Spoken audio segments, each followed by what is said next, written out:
primeiro. Bem-aventurado o varão que não anda segundo o conselho dos ímpios, nem se detém no caminho dos pecadores, nem se assenta na roda dos escarnecedores. Antes tem o seu prazer na lei do Senhor, e na sua lei medita de dia e de noite. Pois será como uma árvore plantada junto a ribeiros de água, a qual dá o seu fruto na estação própria, e cujas folhas não caem, e tudo quanto fizer prosperará. Não são assim os ímpios, mas são como a palha que o vento espalha.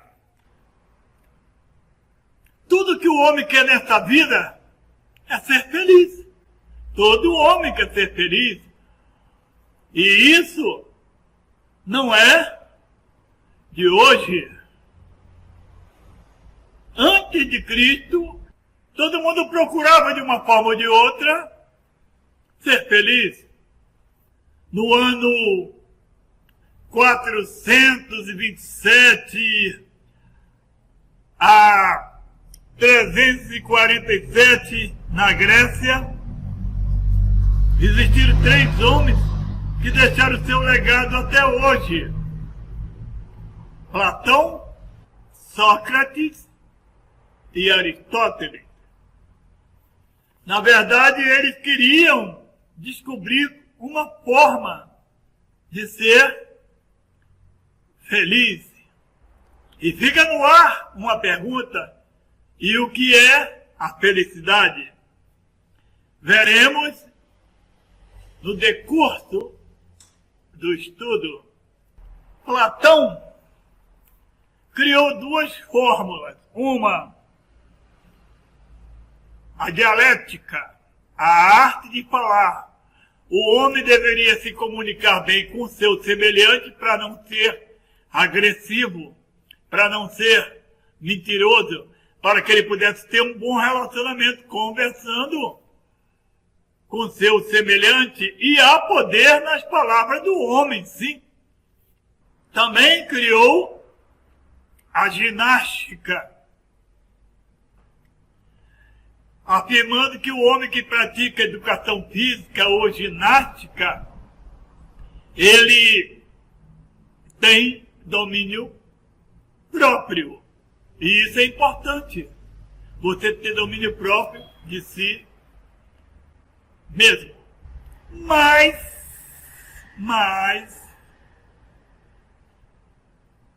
entre o século X e o século V antes de Cristo, foram escritos 150 salmos. E esse primeiro salmo que eu li, Salmo número 1, ele ensina o homem como ser feliz. Os filósofos do passado não conseguiam entender porque a felicidade é uma coisa muito complexa. O Salmo 1, ele nos ensina como ser feliz. O Salmo 1 contrasta os 2 únicos povos na visão de Deus, tendo cada tipo de povo um conjunto de princípios de vida.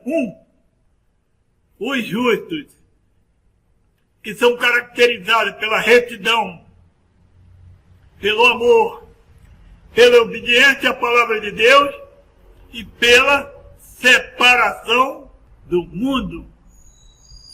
Não ameis o mundo nem o que no mundo há. Quem ama o mundo, o amor de Deus não está nele. Está a misericórdia. O ímpio lá está sofrendo. A misericórdia de Deus está lá, na vida dos gays, das prostitutas, dos ladrões, dos homossexuais de uma forma geral, de todo corrupto. A misericórdia de Deus se renova a cada manhã, foram renovadas nesta manhã. Por isso, nós estamos aqui Por isso, eu estou aqui agora. Os ímpios representam o modo de ser e as ideias do mundo. Os ímpios não permanecem na palavra de Deus e que por isso não têm parte na Assembleia do povo de Deus. Deus conhece e Deus abençoa o justo, mas o ímpio não tem parte no reino de Deus. E acabou. 1 Coríntios capítulo 6, versículo 9. Não saber que os injustos não hão de herdar o reino de Deus? E perecerá? A separação entre esses dois grupos de pessoas existirá no decurso da história da redenção e continuará na eternidade. O primeiro versículo do livro de Salmo ressalta a distinção entre os justos e os ímpios. O crente verdadeiro pode ser conhecido pelas coisas que praticam, pelos lugares que frequentam e pelas pessoas com as quais convivem. Quando se fala em termos de crente, muitas pessoas se ligam à religião. Karl Marx, que era um pensador alemão, em 1818 a 1883, ele pesquisou e chegou à seguinte conclusão e disse: a religião é o ópio do mundo. Para quem não sabe, o ópio é uma droga poderosíssima, aonde principalmente no Oriente, na China, as pessoas são escravizadas pelo ópio. Ninguém pode experimentar a bênção de Deus sem evitar as coisas danosas ou destrutivas. Ou você ata ou você desata. Jesus mandou dizer para você sair de cima do muro. Quando ele vier, ele vai te vomitar. Já está avisado. Ele mandou te dizer.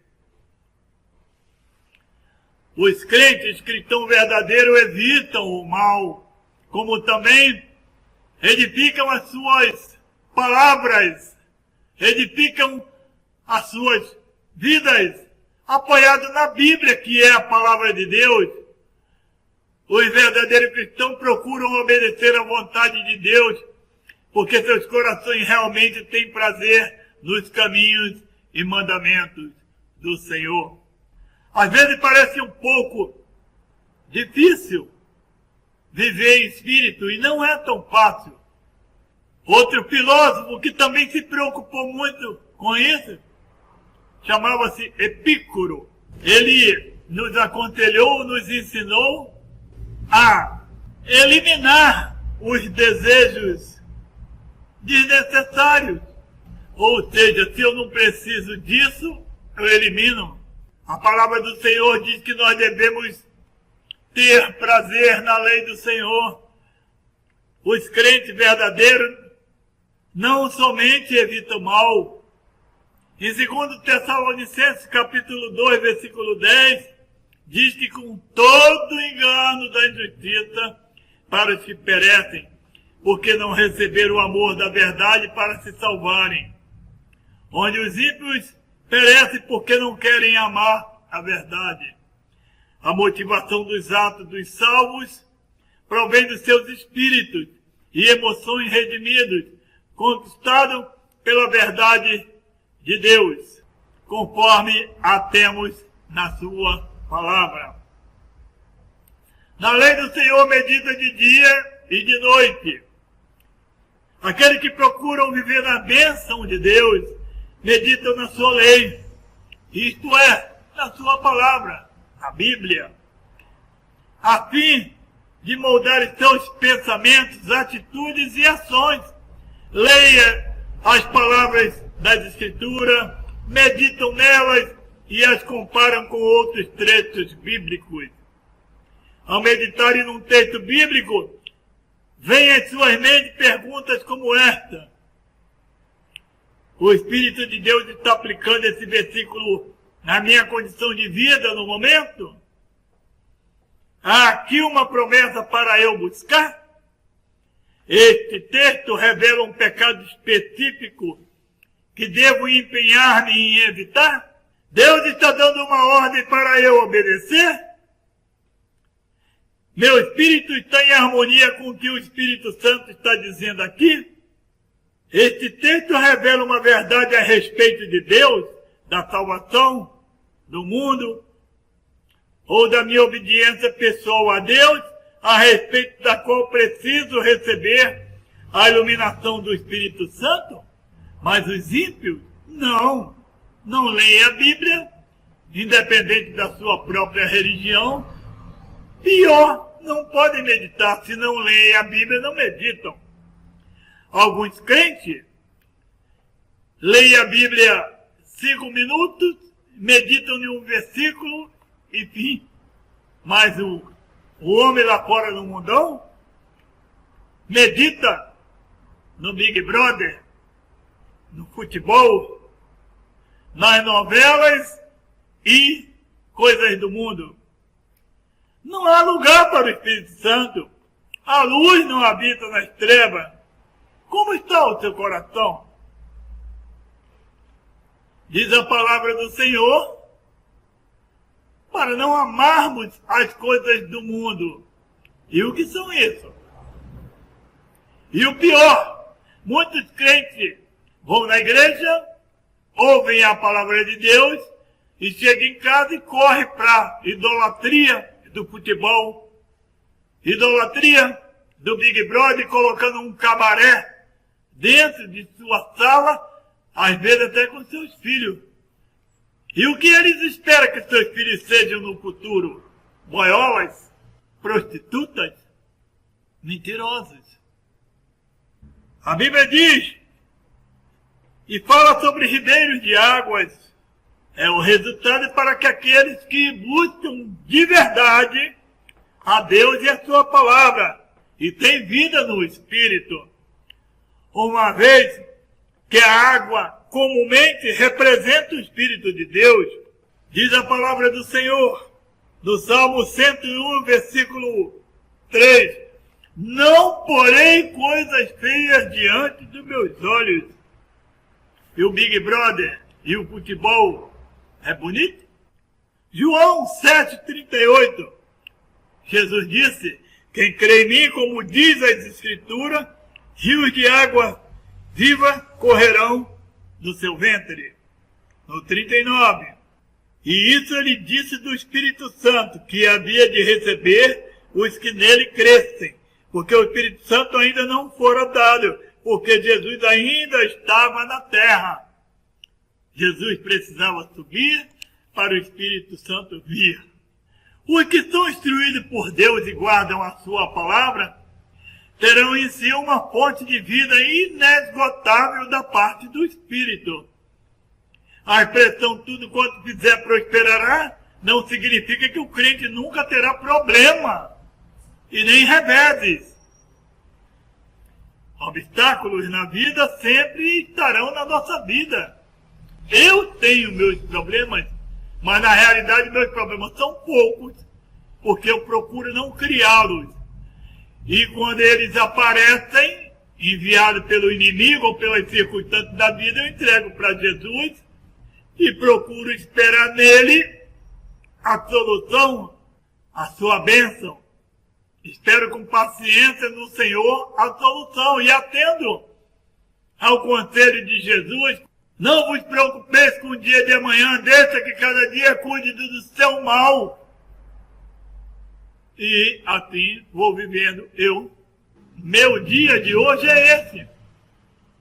Eu determinei que hoje eu faria os estudos para colocar na internet. E amanhã, se eu estiver vivo, eu verei o que farei. Em 3 João,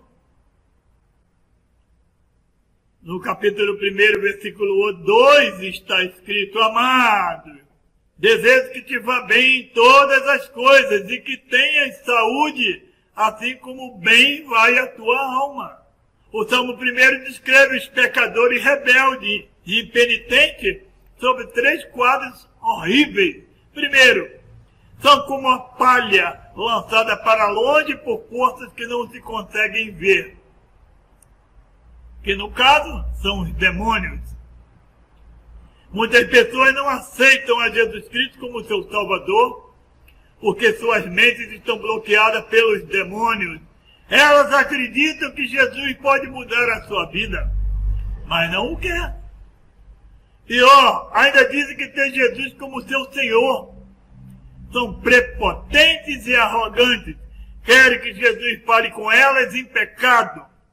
Sendo assim, não precisaria haver os profetas. Deus usou uma jumenta porque ela não tinha pecado. Essas pessoas, na verdade, têm demônios. Jesus Cristo disse: aquele que me ama é aquele que me obedece. Certa vez Jesus Cristo estava pregando o Evangelho quando disseram para Jesus: Senhor, a sua irmã, sua mãe e seus irmãos estão te chamando. E o que Jesus disse? A minha mãe, minha irmã e meus irmãos são aqueles que fazem a vontade do meu Pai que está no céu. Se você não faz a vontade de Deus, você não tem nada a ver com Ele. O seu Deus é aquele que te derrota. O seu Deus é o diabo, é aquele que te faz mentir, adulterar, se prostituir, não obedecer aos mandamentos de Deus e recusar o sacrifício que Jesus Cristo fez ali na cruz.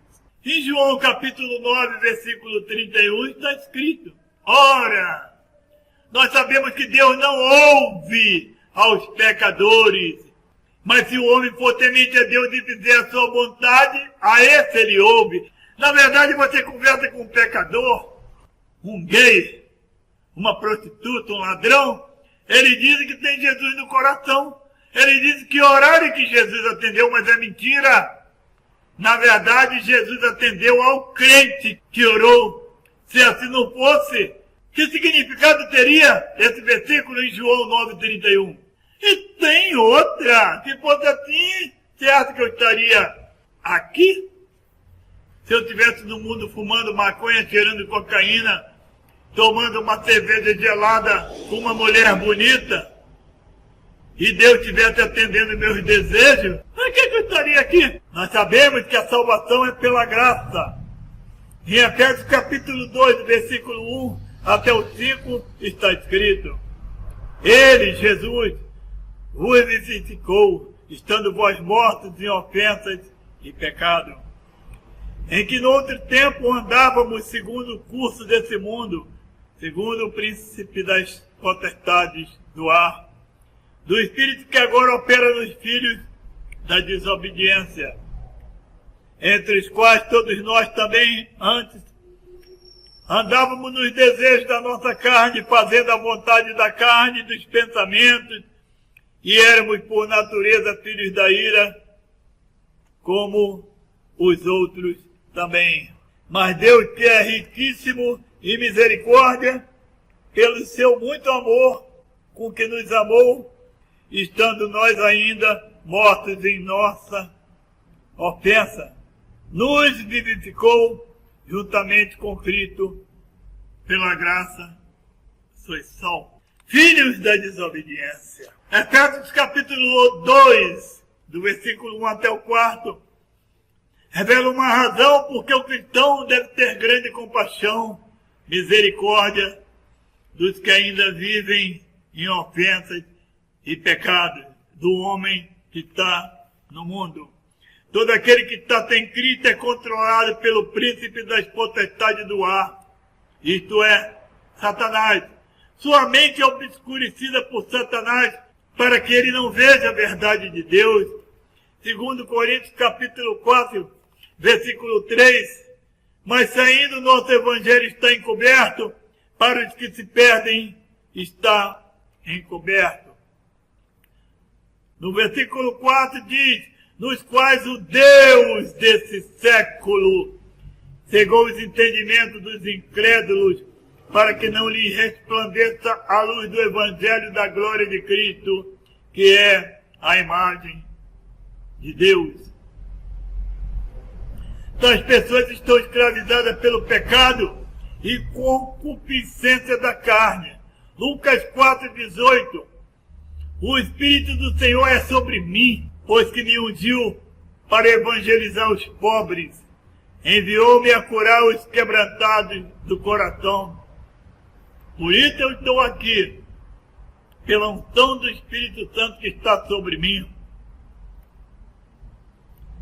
A pessoa irregenerada, por causa da sua condição espiritual, não poderá compreender, nem aceitar a verdade, a parte da graça de Deus. 1 Coríntios capítulo 1, versículo 18 está escrito, porque a palavra da cruz é loucura para os que perecem, mas para nós que somos salvos é o poder de Deus. Tito capítulo 2, versículo 11, porque a graça de Deus se há manifestado, trazendo salvação a todo o homem. Ensinando-nos que, renunciando à impiedade e às concupiscências mundanas, vivamos nesse presente século sóbrio, justa e piamente, aguardando a bem-aventurada esperança e o aparecimento da glória do grande Deus e nosso Senhor Jesus Cristo, o qual se deu a si mesmo por nós, para nos remir de toda iniquidade e purificar para si um povo seu especial, zeloso de boas obras. O cristão deve ver a todos pelo ponto de vista bíblico. Quem vive na imoralidade e no orgulho deve ser alvo de nossa compaixão por causa da sua escravidão ao pecado e a Satanás. João 3,16 diz, porque Deus amou o mundo de tal maneira que deu seu Filho unigênito para que todo aquele que nele crê não pereça, mas tenha a vida eterna. Se creres, verás a glória de Deus. A pessoa sem Cristo é responsável pelo seu pecado, pois Deus dá a cada ser humano uma medida de luz e de graça, com a qual possa buscar a Deus e escapar da escravidão do pecado mediante a fé em Cristo. Em João capítulo 1, versículo 9, diz, ali estava a luz verdadeira que ilumina a todo homem que vem ao mundo. Romanos capítulo 1, versículo 18, porque do céu se manifesta a ira de Deus sobre toda impiedade e injustiça dos homens que detêm a verdade em injustiça. Portanto, o que de Deus se pode conhecer, nele se manifesta, porque Deus lhe manifestou. Porque as suas coisas invisíveis, desde a criação do mundo, tanto o seu eterno poder como a sua divindade, se entendem e claramente se veem pelas coisas que estão criadas para que eles fiquem inexcusáveis. Portanto, tendo conhecido a Deus, não o glorificaram como Deus, nem lhe deram graça, antes de seu discurso se desvaneceram e o seu coração insensato se obscureceu. Dizendo-se sábios, tornaram-se loucos. E mudaram a glória do Deus incorruptível em semelhança da imagem de homens corruptível e de aves e de quadrúpedes e de répteis. Pelo que também Deus os entregou às concupiscências de seu coração, à imundícia, para desonrarem o seu corpo entre si. Pois mudaram a verdade de Deus em mentira e honraram e serviram mais a criatura do que o Criador, que é bendito eternamente. Amém. E semelhantemente também os varões, deixando o uso natural da mulher, se inflamarem sua sensualidade um para com os outros, varão com varão, cometendo torpeza e recebendo em si mesmo a recompensa que convinha ao seu erro. E como eles não se importaram de ter conhecimento de Deus, assim Deus os entregou a um sentimento perverso para fazer coisas que não convêm, estando cheios de toda iniquidade, prostituição, malícia, avareza, maldade, cheio de inveja, homicídio, contenda, engano, malignidade. Eles são murmuradores, detratores, aborrecedores de Deus, injuriadores, soberbos, presunçosos, inventores de males, desobedientes ao pai e à mãe, nécios, infiéis nos contratos, sem afeição natural, irreconciliáveis, sem misericórdia, os quais, conhecendo a justiça de Deus, que são dignos de morte, os que tais coisas praticam, não somente as fazem, mas também consentem aos que as fazem. Romanos capítulo 2, versículo 1. Portanto, és inexcusável quando julgas o homem, quem quer que seja, porque te condenas a ti mesmo naquilo em que julgas a outro, pois tu que julgas, faz o mesmo. E bem sabemos que o juízo de Deus é segundo a verdade sobre os que tais coisas fazem. E tu, ó homem, que julgas que fazem tais coisas, cuidas que, fazendo tu, escaparás ao juízo de Deus? Ou despreza tuas riquezas da sua benignidade e paciência e longanimidade, ignorando que a benignidade de Deus te leva ao arrependimento? Mas segundo a tua dureza e o teu coração impenitente, entesouras ira para ti no dia da ira e da manifestação do juízo de Deus, o qual recompensará cada um segundo as suas obras. Serão condenados na presença de Deus no dia do juízo. Malaquias capítulo 3, versículo 2. Mas quem suportará o dia da sua vinda? E quem subsistirá quando ele aparecer? Porque ele será como o fogo do ourives e como o sabão dos lavandeiros. Em Mateus 25, 31, e quando o Filho do Homem vier em sua glória, e todos os santos anjos com eles, então se assentará no trono da sua glória. E todas as nações serão reunidas diante dele, ou seja, e apartará um dos outros, como o pastor aparta dos bodes as ovelhas. E porá as ovelhas à sua direita, mas os bodes à esquerda. Então dirá o rei aos que estiverem à sua direita: vinde benditos de meu Pai, possuí por herança o reino que vos está preparado desde a fundação do mundo.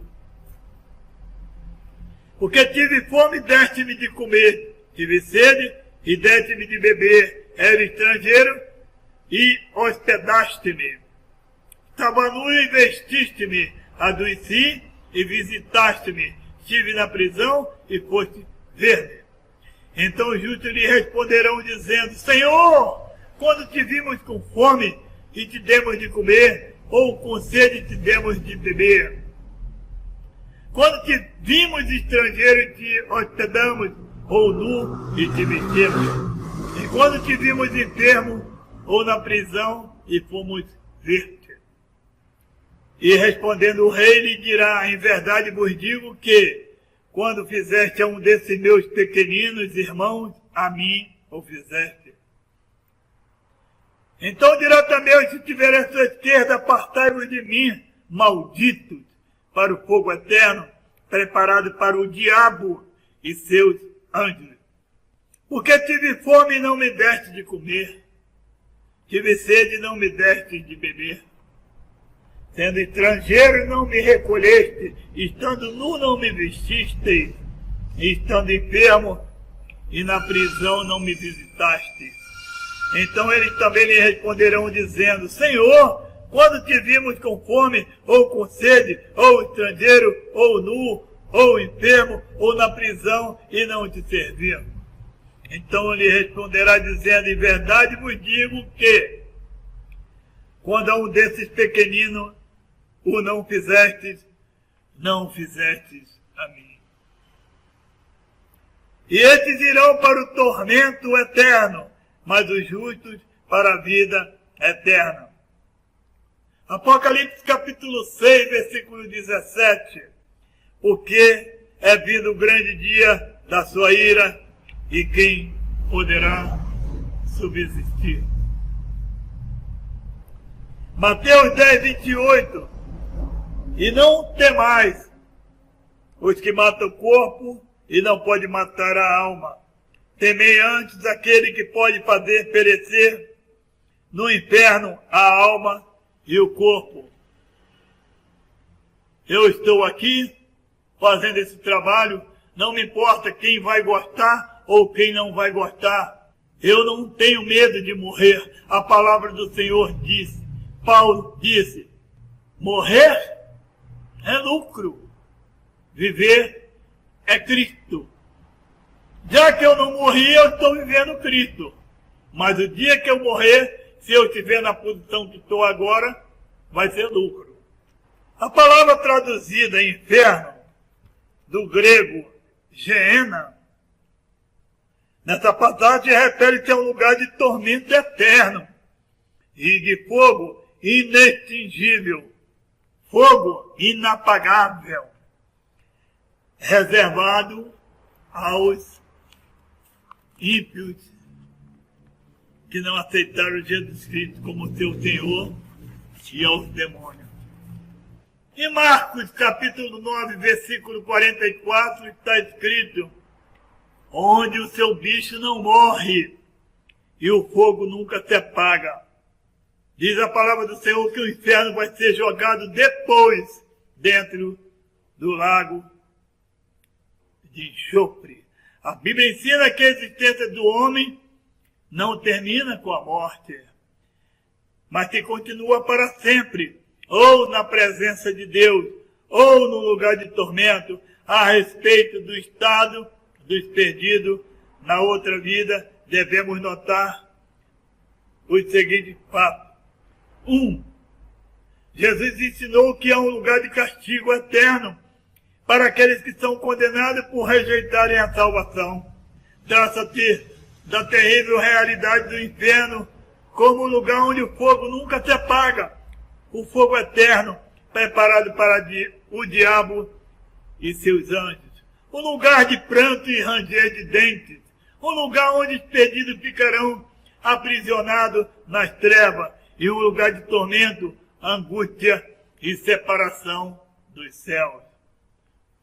2. O ensino nas epístolas é do mesmo teor, é a mesma coisa. Fala de um julgamento vindouro da parte de Deus. Mas algumas religiões, como o catolicismo romano, diz que o homem morre e que o homem vai para o purgatório se purificar para ir para o céu. Eles estão dizendo, de uma certa forma, que Jesus não levou os pecados da humanidade. Eles estão afirmando diretamente que eles são melhores do que Jesus, por isso podem se purificar, não precisam de Jesus. Essa é a realidade dos católicos. São arrogantes, mentirosos, prepotentes. São pobres, nus e miseráveis. E Jesus Cristo manda dizer para você que é católico e está me ouvindo: sem mim nada podeis fazer. E usando a inteligência humana, se eu pudesse me salvar e me purificar, Jesus não morreria na cruz por mim. Não havia necessidade. Haverá o dia da vingança sobre os que desobedecem ao Evangelho. Segundo Tessalonicenses, do versículo 1 até o 9. Fala de uma separação da presença e da glória do Senhor e da destruição dos inimigos de Deus. A Bíblia ensina que é inevitável o castigo dos malfeitores. O fato predominante é a condenação, o sofrimento e a separação de Deus eternamente. O cristão sabe que essa doutrina não é agradável, nem de fácil entendimento. Mesmo assim, ele deve submeter-se à autoridade da palavra de Deus e confiar na decisão e na justiça de Deus. Eu creio na palavra de Deus e acabou. Devemos crer que Deus enviou seu Filho Jesus Cristo para morrer por nós, para que ninguém pereça. João 3,16. É intenção e desejo de Deus que ninguém vá para o inferno. Quem for para o inferno é porque rejeitou a salvação provida por Deus. Romanos 1,16, Romanos 2,10. O fato e a realidade do inferno deve levar todo o povo de Deus a aborrecer e repelir o pecado com toda veemência, a buscar continuamente a salvação dos perdidos e a advertir todos os homens a respeito do futuro e justos juízos de Deus. Jesus ensina que os fiéis filhos de Deus têm grande valor para o seu Pai Celestial. Primeiro, significa que Deus se importa com você e com suas necessidades pessoais. Ele anseia tanto pelo seu amor e a comunhão com você, que enviou Jesus Cristo para morrer na cruz por você. João 3,16. Você nunca está longe da sua presença, cuidados e solicitude. Ele conhece todas as suas necessidades, provações e tristezas. Você é tão importante para Deus que Ele preza sua fidelidade, seu amor, sua lealdade para com Ele, acima de todas as coisas terrestres. Quando você tem fé inabalável em Cristo, comprovadamente genuína, em meio às provações e aflições, e glória e honra para Ele. Nós precisamos reconhecer Jesus Cristo como nosso Senhor e como nosso Salvador, reconhecendo como o Senhor da nossa vida, e com isso abertamente diante de outras pessoas, até mesmo daqueles que se opõem a seus caminhos e aos seus padrões. Portanto, qualquer um que fizer a vontade de Deus, esse é meu irmão e minha irmã e minha mãe. Mateus 3,35. A palavra do Senhor diz que todo aquele que recebe a Jesus Cristo como seu Senhor, como seu Salvador, a esse é dado o direito de ser chamado de filho de Deus. Se você não recebeu Jesus Cristo como seu Senhor, como seu Salvador, você não é filho de Deus, você é apenas uma criatura de Deus. Para encerrar, Jesus Cristo disse: aquele que não come do pão, que simboliza o meu corpo, nem bebe do vinho, que simboliza o meu sangue, não tem parte comigo. Não adianta você ficar dizendo para todo mundo que Jesus está com você, que Jesus está no seu coração, se você é um cachaceiro, se você é um mentiroso, se você tem adultério, se você usa drogas, bebida alcoólica, fuma, vive na imoralidade. Que Jesus é esse? O seu Deus é o diabo. O nosso Deus é aquele que nos vence, e quem está te vencendo é o diabo. O nosso Deus é aquele a quem nós servimos, e você está servindo ao diabo. Diz a palavra do Senhor em Salmo 101, versículo 3. Não porei coisas feias diante dos meus olhos. Aborreço as obras daqueles que se desviam. Nada me pegará. Esse estudo foi feito para você. Para você abrir seus olhos e meditar. E parar com essa idiotice de dizer que vai para o céu sem Jesus. Que vai se purificar no purgatório, um lugar que o diabo criou na sua mente. Não existe purgatório. A palavra do Senhor diz que no dia que o homem morre, ele vai para o Sheol, ou Hades, que é como uma sala de espera para o julgamento. Se você pode se purificar, não precisa de julgamento. Muitos estão agora no Sheol, no Hades, que muda apenas a interpretação, a tradução de idiomas. Mas é o mesmo lugar, é a sala de espera para o julgamento. Muitos estão ali decepcionados, pensando que estão se purificando, mas estão sofrendo horrivelmente já. A palavra do Senhor diz, o Senhor disse que havia um homem rico e um pobre, e que os dois morreram. E que o pobre servia a Deus e estava no lugar melhor, simbolizado, definido como paraíso. E havia um abismo, e do outro lado estava o rico, com sede, se lembrando da família, ao ponto de pedir ao Senhor, deixa Lázaro voltar e molhar a ponta do meu dedo, porque eu estou com sede. Envia Lázaro para que ele possa voltar à terra e avisar minha família, porque eu tenho irmãos. E o Senhor simplesmente disse, quem está aí não pode vir para cá, anulando totalmente essa possibilidade que os espíritas criaram de reencarnação.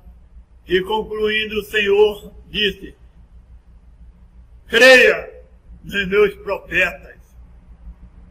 E assim é. Morreu, Hades ou Sheol, como quiser, mas é o mesmo lugar. Ali você que morre sem Jesus vai esperar o dia do julgamento. E no dia do julgamento, todos os livros serão abertos. As suas obras virão à tona. Os céus e a terra estarão presentes e a terra vai dar todos para o julgamento. Glorificado e exaltado é o Pai, o Filho e o Espírito Santo, agora e para sempre. Amém.